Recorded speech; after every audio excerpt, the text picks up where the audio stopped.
Қазанға аз ғана май құйып, одан кейін шекер саламыз. Шекер мынау қоңыр болып бетіне шығады. Шекер қоңыр болып майдың бетіне шыққаннан кейін жаңағы тауықтың етін салып қуырамыз.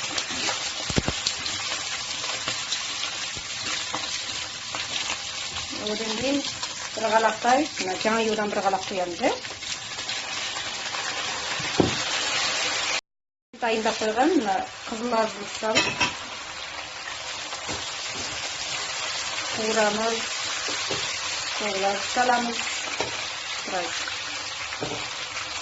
Одан кейін қасының сарымсақтың жанынан біраз саламыз. Барлығын қосып, араластырып қуырсақ болды. Мынаған су қоспаймыз. Үртайға тұзын теңсеп, тауық жаңаптан пісіріп алғанбыз.